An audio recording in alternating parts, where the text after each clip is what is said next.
This is the Your Kick-Ass Life podcast, episode number 73, with guest Dr. Eris Humor. All links and resources you hear in this podcast can be found by going to yourkickasslife.com/73. This is the Your Kick-Ass Life podcast with Andrea Owen, a no BS guide to self-help and badassery.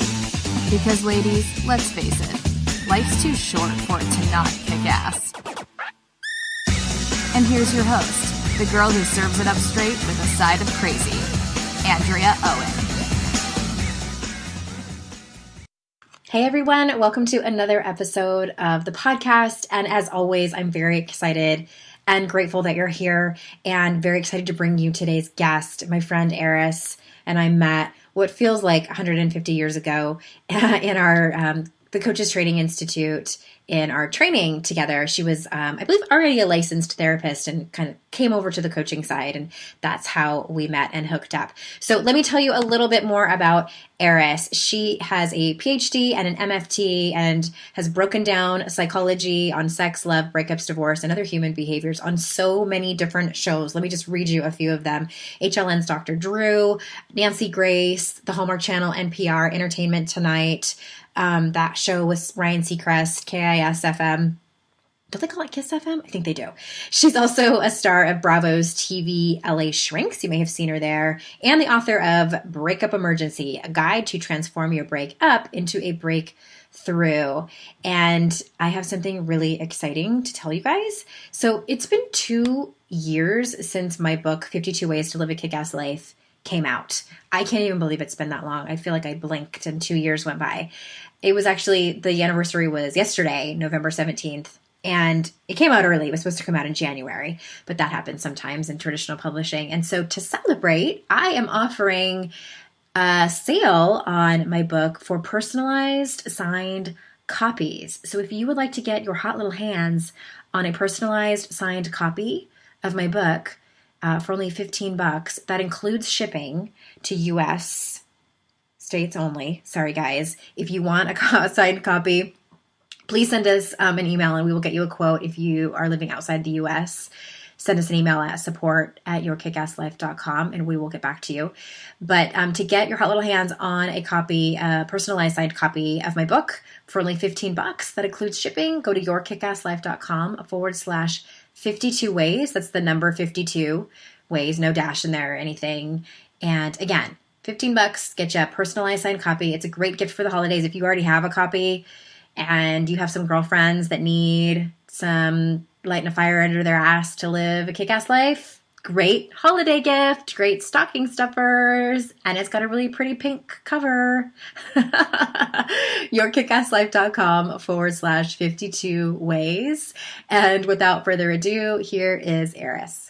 Hey there, ass kickers. Welcome to another edition of the podcast. I am so excited, as always, to bring you our next guest, because Eris and I have been friends. We were just talking before the show for, it's like 8 years now. Mm-hmm. We met in our very first class with the Coaches Training Institute. It's broken up into 5 classes, and we sat there, brand new coaches. You were, I think, like just barely licensed as a therapist, and now you have your PhD and you're all fancy.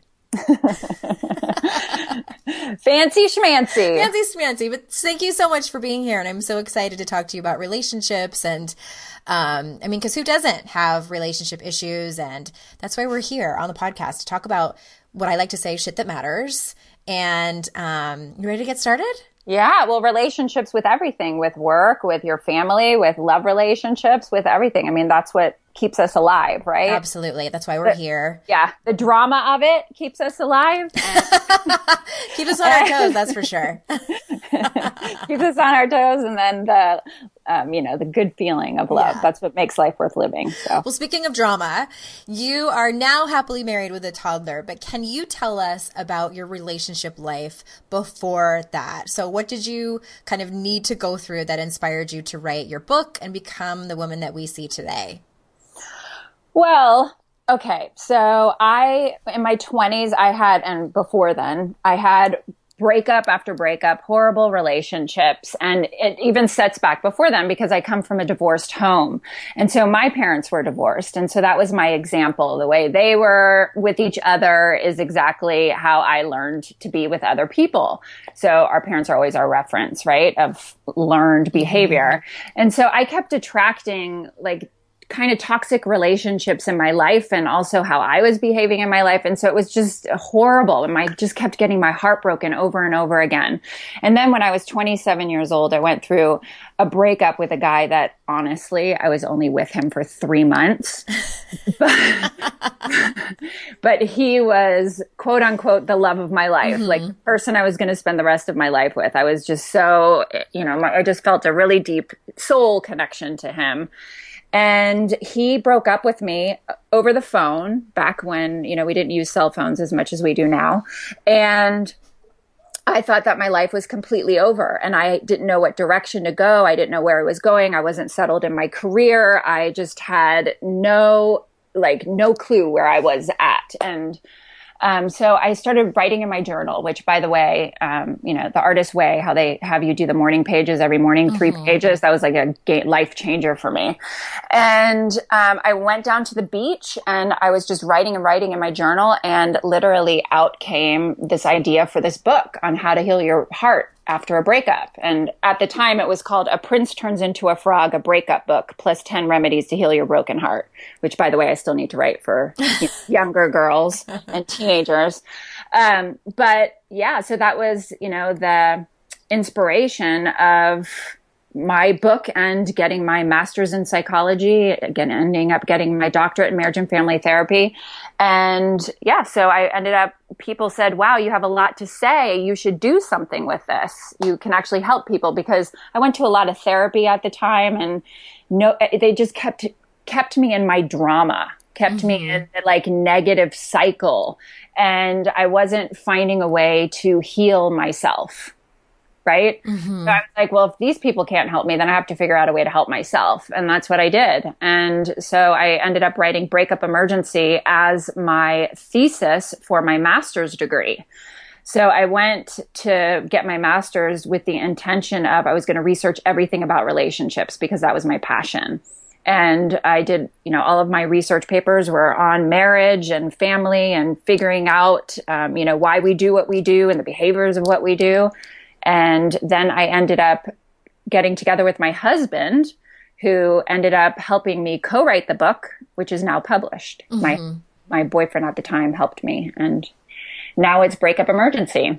Nice, which I have a copy, and everyone should go run out and get one. There's actually a link to the book if you are interested and you're listening. If you go to yourkickasslife.com/73, there is a direct link to Eris's book. And I love that. I think, there's like a quote.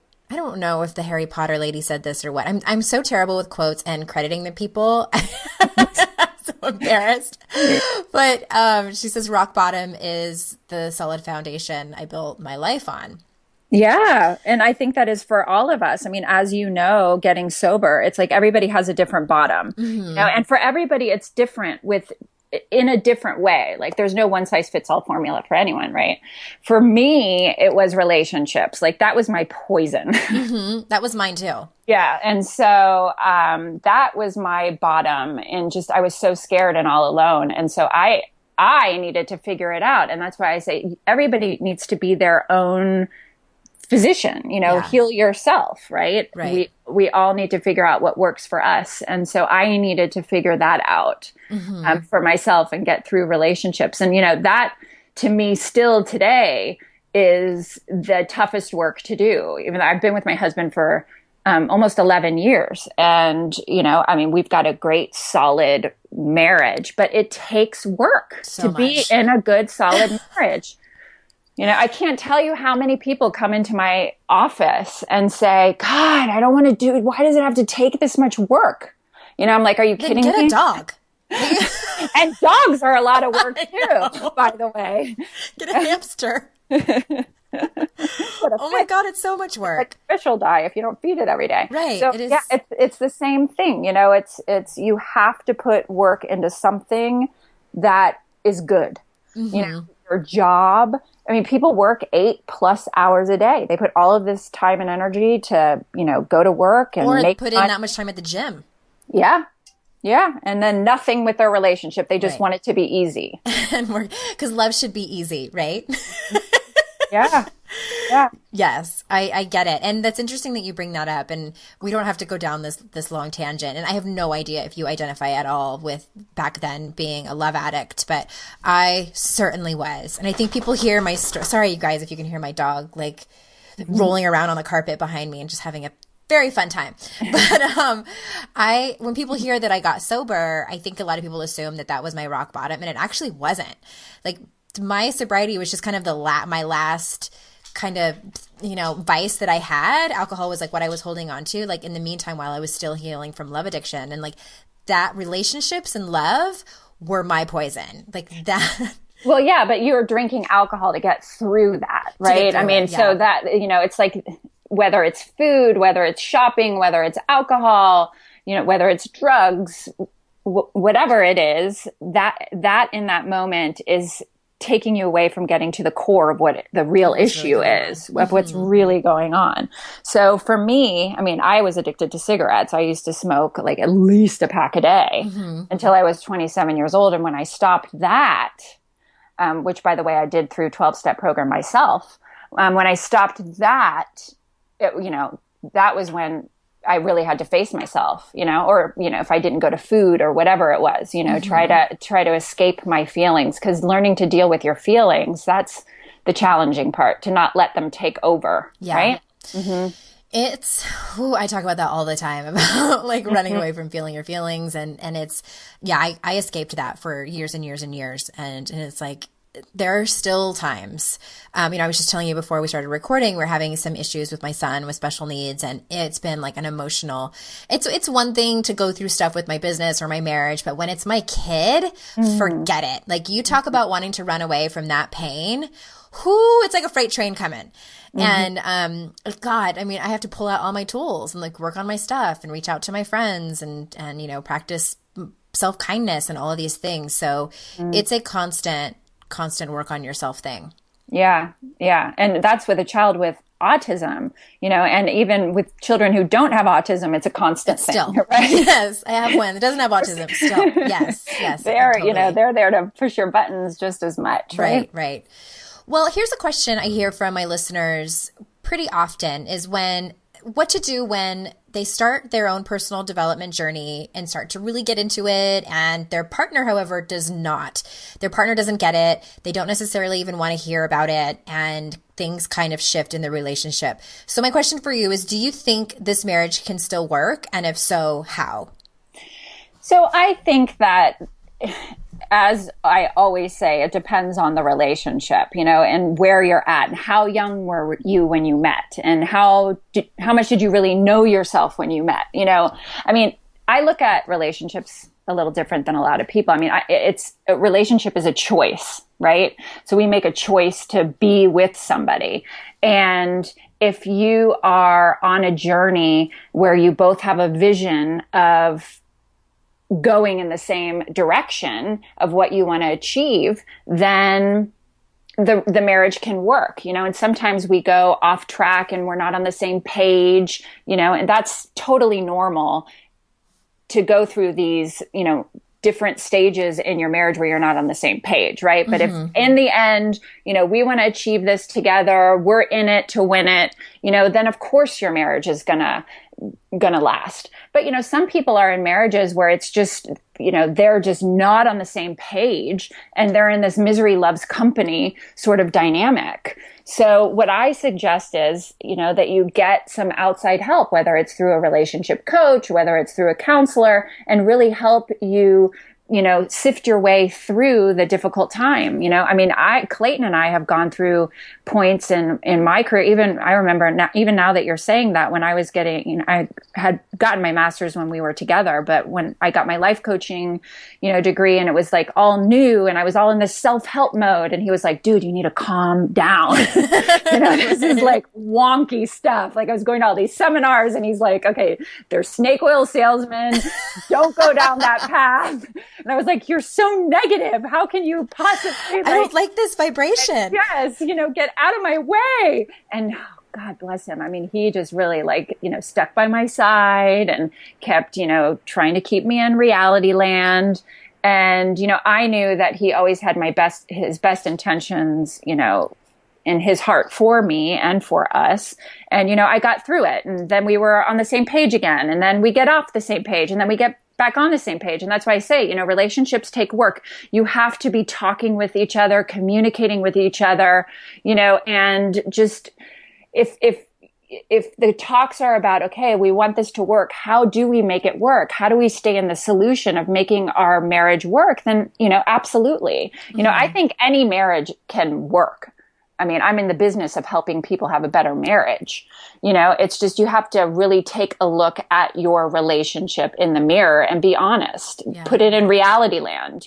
Where are we at right now? Here we are. How do we get through this? Mm-hmm. Does that make sense? Yeah, absolutely. Because there's so many layers to that, There is. And I did not expect you to wrap it up in 7 minutes, Get out your crystal ball. Yeah. But look, my business is actually expanding right now. We're doing a division called Divorce Doctor, and the website should be up in the next month or so. And so there are people who are in 3 different phases in their life, right? They either they're in the 11th hour and they are contemplating on whether they get divorced. Mm-hmm. So it's either you're going to go down this path and you're going to have a better marriage, or if you decide to get divorced, we're going to help you have a better divorce. And in the meantime, we're going to help you be better parents, because it's all about co-parenting. Because that's as you say, that's the most important relationship is for the children. I mean, I come from a broken home and it's the worst thing. Mm-hmm. That can possibly happen. And that can continue well into adulthood. Yes, that's why most people find their way into my office because of relationships, right? I mean, most people seek therapy because their relationships are out of whack. But then you get to the root of it and it's anxiety or depression or alcoholism or whatever it is.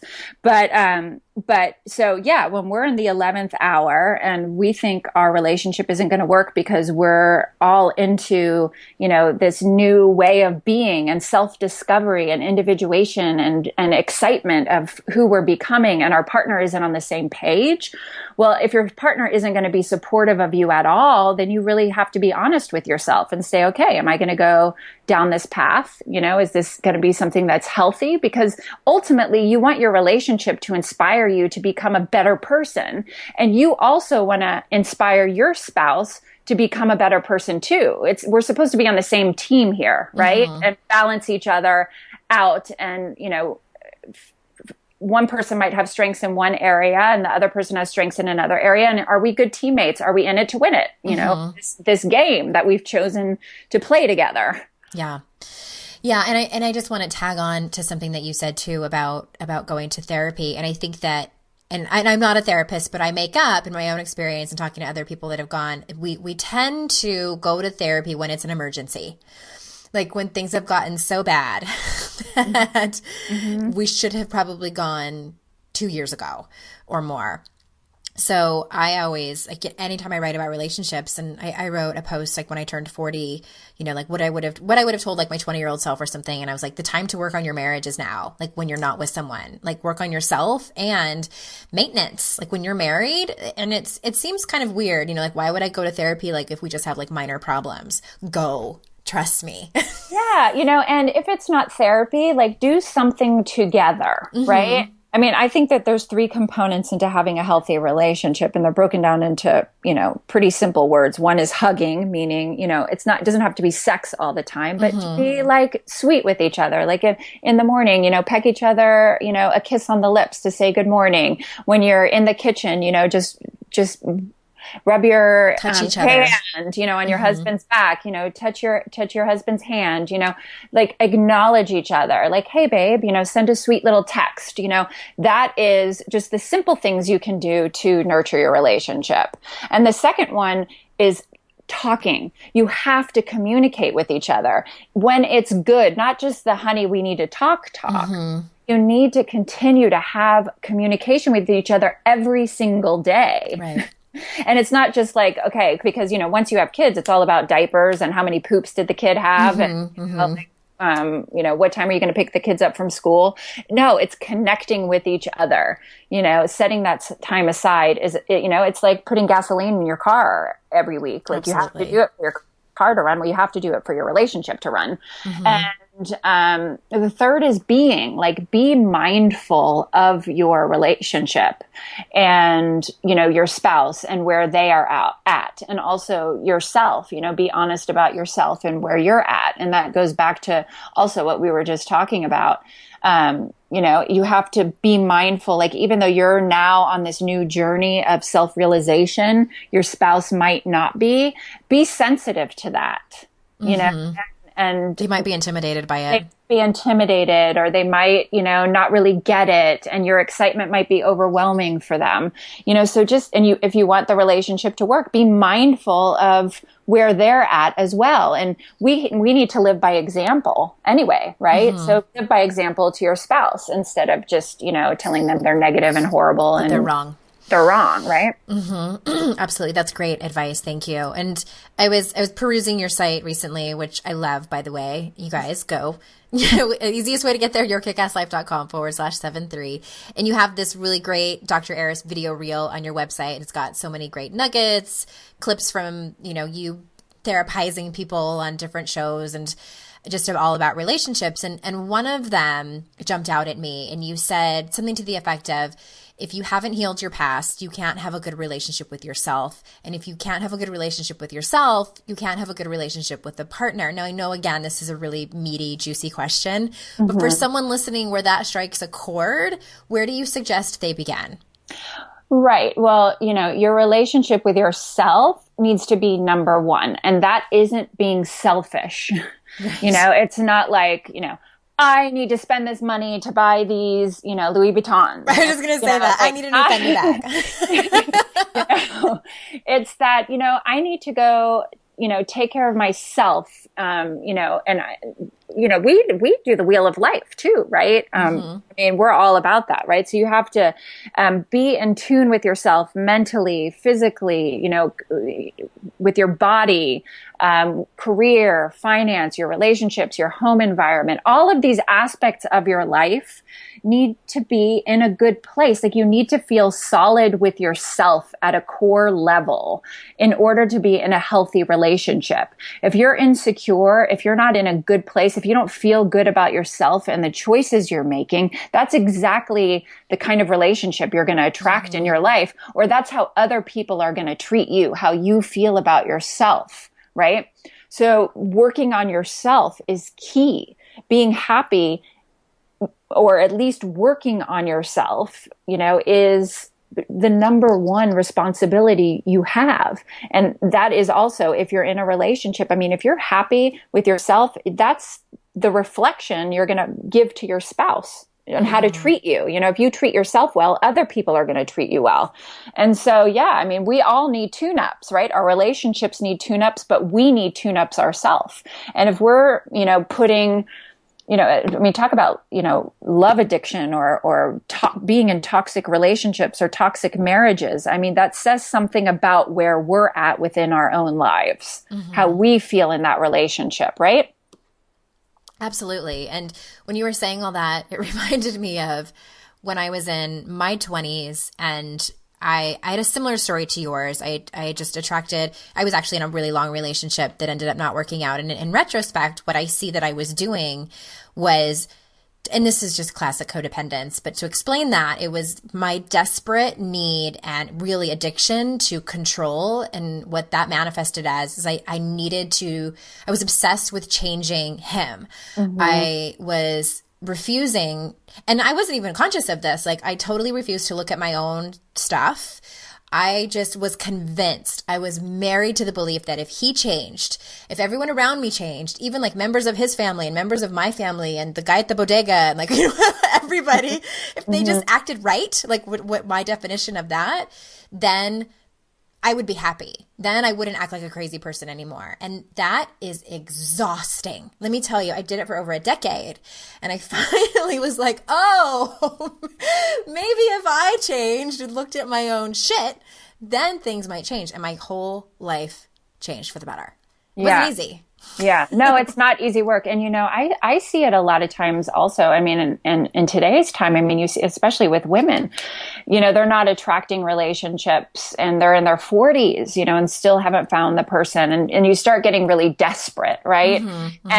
And you think that, okay, I'm going to date this person or I'm going to be with a person with their potential. Right. And so they're going to change, and I'm going to put so much time and energy into another person because they'll change, and put work into a person because they'll change. But at the same time, that's another addiction because you're not able to face yourself and honor yourself enough to say, you know what, I deserve better than this. Yeah. I'm not go down that path. Right. So it just says like, that's where we're at. And by the way, your 20s are supposed to be a mess. Right.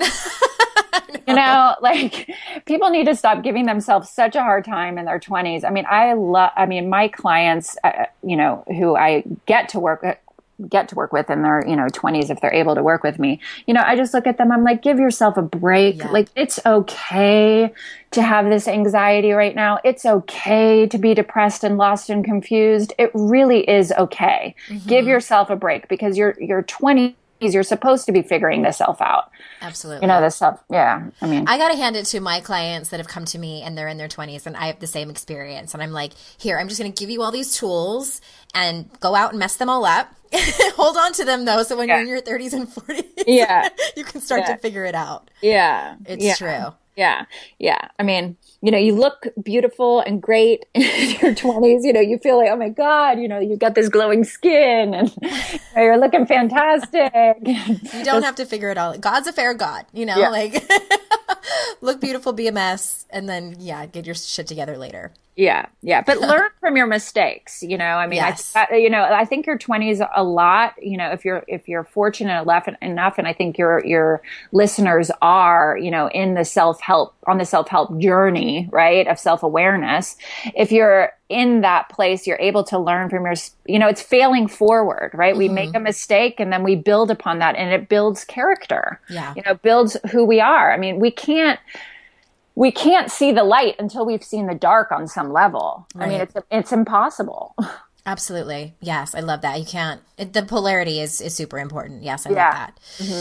So I read a statistic somewhere, and again, I'm bad with quotes and I'm also bad with stats. I think it was a study that was done. There was a therapist that studied couples over like a 25-year span, and what came out of it was that a couple's sex life satisfaction tends to be the worst when they have smaller, younger children. And the obvious reason for that seems to be that life is crazy busy and parents' attention tends to move away from each other and towards their children. So what advice for parents do you have during that time? I know you gave some great advice a few minutes ago, but anything for parents of young children? Yeah, because I'm a parent of a toddler. You're living it. Yeah, I'm living it right now. And I mean, oh God, we can go on and on and on about this. My sex life is better now than it was before kids. Really? Yes. And I will tell you that we put a lot of energy and effort into that being that way. We have to have sex during his nap on a Sunday. Totally during the day. Weekends. On a Sunday, because I'll tell you what, I have a little almost 2-year-old boy and I'm exhausted at the end of the day with work and, marriage and toddler, and working out and, really trying to find balance in my life. I mean, it's really exhausting, right? But you have to schedule it in. Yes. And, the research is, statistics are statistics. Research is research. People are actually happier before marriage and children. They have more fulfilled lives. They get to go out. They get to have fun. They get to spend their money wherever they want to spend it. I mean, we make this conscious decision to have children, and it really messes with our lives if you want to be real about it. Yeah. I don't think it's any wonder why we are now in a generation where there's a lot of couples that are child-free by choice. Yeah. Doesn't surprise me at all. Yeah. I think it takes a certain level of self-awareness and, to do that. And I think it's awesome. I do too. I really do. I think it's an amazing choice to make. And then others, we make the choice to have children and we get to experience love like no other, but talk about work. I mean, it's a lot of work to balance a child and a marriage, you know, and I think it takes more work. Yeah. Because now you've got to make sure that you're on the same page with parenting, and you've got to make sure you're on the same page with finances on a different level. And you've got to make sure you're on the same page in your marriage and you're still moving forward in the same direction. And it takes work. And, you know, even if you're exhausted, you gotta just do it. I mean, to be honest, like I can't tell you how many times I'm like, oh my God, I'm really not in the mood right now, but I still do it. And then afterwards I'm like, oh my God, why don't we do this more often? This is actually really fun. And I think that every week, you know? Totally. And sometimes if you're not, you know, I think you should really just, and people think this is just so unromantic and unspontaneous. Look, if you have time in your life and the luxury in your life to be spontaneous, then do it. You know, by all means, you know, do it. I need my sleep. I'm exhausted at night. I'm not a night. I don't want to shave my legs every day. You know, I mean, just in case someone's spontaneous. Yeah. No, but get over that. You got to get over the shaving the legs, and hopefully your husband's over the shaving the legs part. You know, I like to have clean shaven legs. That's why I love scheduling it, because you know we started doing that for exactly the reasons that you were saying. It's like a couple weeks would go by and I'm like, oh my gosh, you know, like we had to. So we had to have that conversation and do that. And especially now that our kids are old enough, on the weekends after breakfast, they have screen time. And now we've discovered that is like prime time because we're not exhausted. And yeah, it just, you just have to figure it out and like what works and actually talk about it. Talk about it and figure it out. And, you know, when people tell me like, God, I don't want to do that, I'm like, yeah, then you'll just keep staying in the same place that you're in. Because that really is the only solution. You know, you have to look at yourself. You have to look at your situation. And, you know, you got to just, you know, figure out a time to just do it. And then it ends up being fun, you know? It's like, oh my God, you know, we have the monitor in the room and he's taking a nap and we're having sex. We're like, please don't wake up. Please don't wake up. Worse. You know? When that happens. Worse, right? So, and it's happened a couple of times. He's woken up. We're like, oh man, we have to like, you know, reschedule it in tonight, but you just commit to it. And then it ends up being a fun game that you get to play with each other, and it keeps the foreplay going. It keeps the romance going. And when I say, better sex, it's more connected sex, because we do realize, I have to walk my talk. You know, I can't just be like helping couples out there and not be looking at my own self in the mirror. And so we had to up our communication and up, you know, our connection with one another to make sure that, you know, we're nurturing our relationship. Because if we don't put our relationship, you know, up there at you know, I say take care of yourself first. You have to take care of your relationship, you know, because so many people put their kids first. It's all about the kids. It's all about the kids, and the relationships goes over in the corner on the side over there. It's a noble excuse. But that's just horrible for your children. Yeah. Because what your children want more than anything is for you guys to be happy. Right. So when my little kid, Phoenix, sees, you know, Clayton and I give each other a kiss, it's like, oh my God. You know, it's like, you know, it's like the funnest thing ever. Or he wants to get in on it, you know? Yeah. So you want to see your parents happy because you are an example to your children of how to be in a relationship. Absolutely. And that is really a number one work that you have to do. And even in working with parents, because it's, you know, one of the things that we do at my company, you know, parenting is you have to focus on being on the same page and putting your relationship, you know, as a number one, because you are an example, you know, and it's just, I can't express how important that is. So yeah, have sex, because you're happier when you're connected with each other and you're having sex. Absolutely. I agree. What surprises you about the work you do within relationships with couples?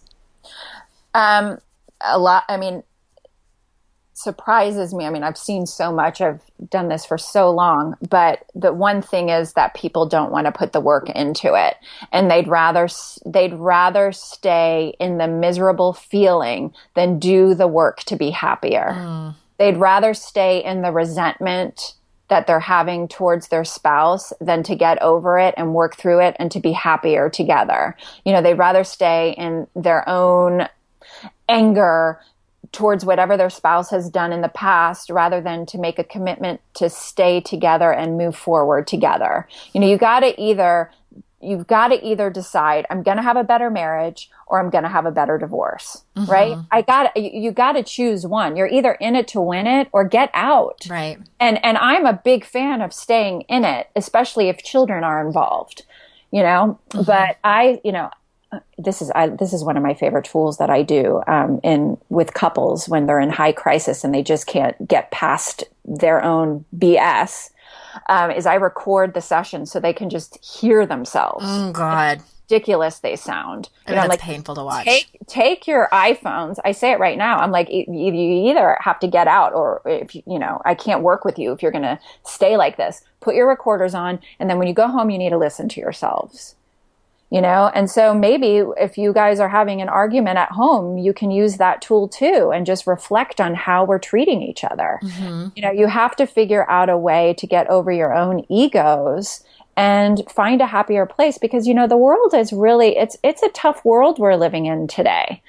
And people are struggling financially, there's a lot of, violence out there. It's just not an easy place to be. And if you have a partner that wants to be in this with you for the long haul, then why not find a way to be happy together? Yeah. Why not put the energy in it to be in a good place together? And to be honest, like it's as simple as getting over your own ego and just taking being mindful of your spouse, taking them into consideration and acknowledging that and working through these things together. It's not easy being in a relationship. That's another thing, people just not wanting to put the work into it. They just don't want to put the work into it. And it's, it saddens me. Yeah. Well, my guess is that, and I say this from experience, because I was really that person who,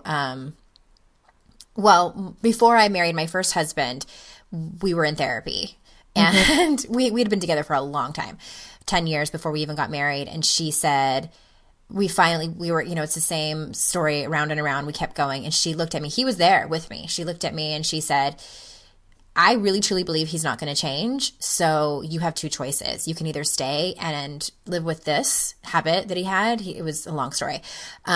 Basically like treating me like shit, or you can leave and not marry him. And I married him because for me, it was that situation where both outcomes sucked. It's like I leave and try to start over, and we had so much history together and I was so enmeshed in his family. Or I stay, and that outcome I knew wasn't great either, but I did what was most comfortable. And I did like he was all I knew since I was 17. And so I think there's a lot of people listening that can probably relate to that. We can all relate to that. Yeah. I think it was safe, even though it was toxic. Yeah. And I think it ties into all that we've talked about, right? Today is that taking care of yourself and listening to yourself and being honest with yourself. And if you're on a different page than your spouse and it's just not working, then you have to really look at the relationship in reality land, for what it is. And so many people stay in hopes that the person is going to change. Well, that's like a lifetime commitment that you're choosing for yourself. Right. Because a lot of times, seriously, because it is like heaven and hell is here right now. That's the only reality that I thought if I married him, he would change. And then I thought if we have kids, he would change. And then that's when everything fell apart. By the way, do not have kids thinking that your spouse is going to save your marriage. Yeah. Because it's going to make it worse. I almost did. But he chose to have kids with someone else while we were married. So I'm blessed for that. But I can relate to anyone that thinks that, like, that just both outcomes suck. And I get it. I so get it. And, you need to do what you need to do. But I think even just being aware of that for a lot of people might make some shifts. Yeah. Well, even with my marriage, I was with my husband 5 years before we got married, and we were engaged once, and I called off the wedding because I knew that we weren't in a good place together.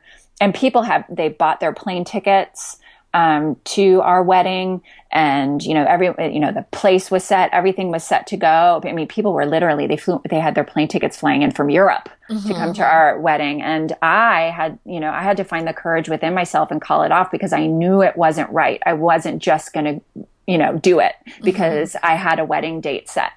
And I'm more grateful than anything that I did, because that really, I mean, talk about a bottom and a breaking point in our relationship.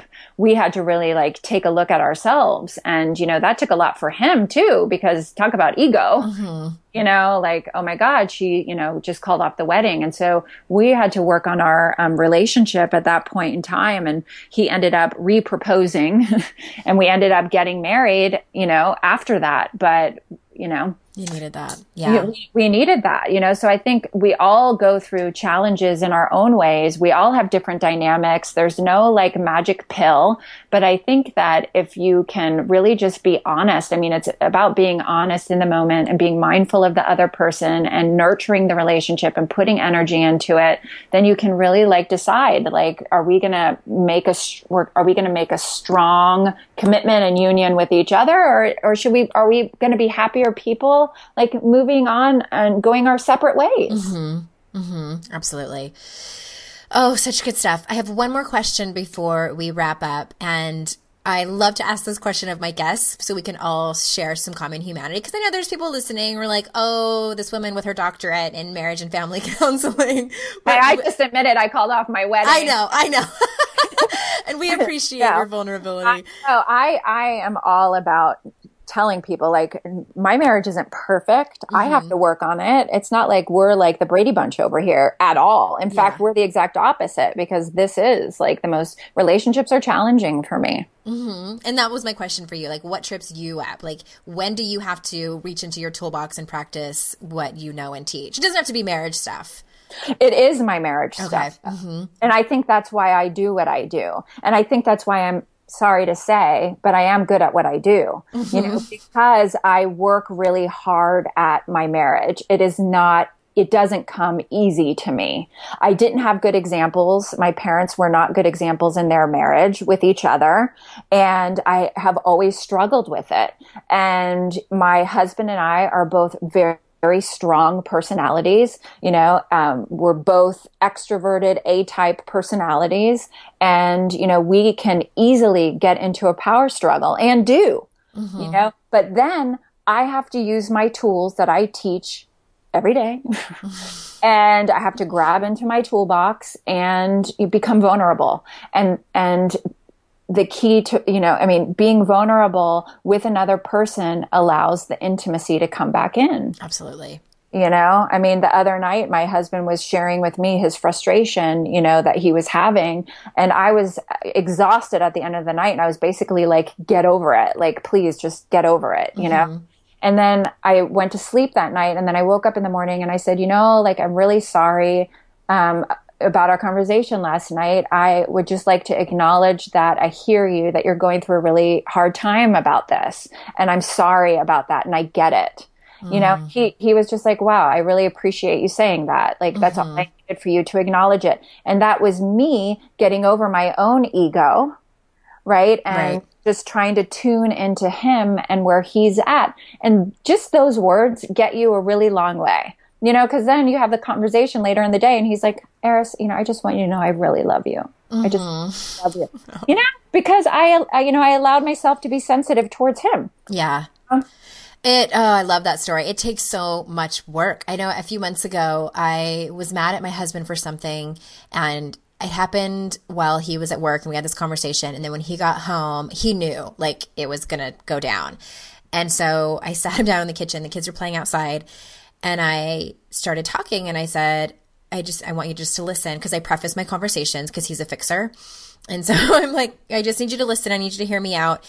And I told him, I'm like, I was mad at you and that was all my shit. And I proceeded to tell him, like, my anger really didn't have anything to do with what he did. It brought up all my triggers. It brought up all my stuff. So I basically was owning my part in it and basically telling him, like, I'm not mad at you and I'm sorry for being a dick to you. And he just kind of stood there with his mouth open. And when I was done talking, he's like, I was not expecting that. And he was thankful. Yeah. So I was like, totally. yay me for a grown up, healthy marriage. Yeah. And that's what I'm saying. You're being mindful, right? It's like the key, you're being mindful of yourself, right? Right. You're aware, you're being in the moment. It sounds like you probably talk to other people too. Yeah. It's nice to have life coach and therapist friends. Yeah. Yeah. You need to, like, whatever it is, whether it's a counselor, and by the way, if you do choose, a life coach or a therapist, make sure you are very careful in your shopping. Yes. Because there are so many people that are out there trying to teach you to become better people or help you work through like major issues in your life, and they haven't done it in their own life. Right. And then they project their stuff onto you. So just make sure you're careful in choosing. Yeah.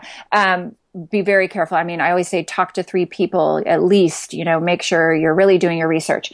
But yeah, so talk to other people when you're frustrated and, talk things out with somebody who's level-minded, not like, oh yeah, you should be mad at him. He's a jerk. No, you should always be able to look at yourself in this situation and say, okay, what's my part in this?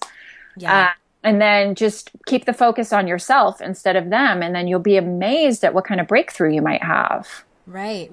I love that. Thank you for sharing all your wisdom today. Thank you so much for being here. This has been such a great conversation. Tell everyone where they can find you online and come and say hi to you. Yeah. So you can go to dreris.com. It's, doctor spelled out DOCTOR, and then my name, Eris, ERIS.com. And we have all sorts of new things that are coming about right now. So, stay tuned. We have Divorce Doctor that is, a new branch of the business that's coming out. And I have a counseling company in Los Angeles called Second Chances Counseling. And we have affordable healthcare, mental health care, and also coaching. Awesome. So we have lots of stuff going on. Yeah. Fantastic. Yeah. It's dreris.com, doctor all spelled out. And if you want any links to Eris's book or anything like that, it's easy to go to yourkickasslife.com/73. And until next time, everyone, thank you so much for being here, and I will see you out in cyberspace. Bye-bye.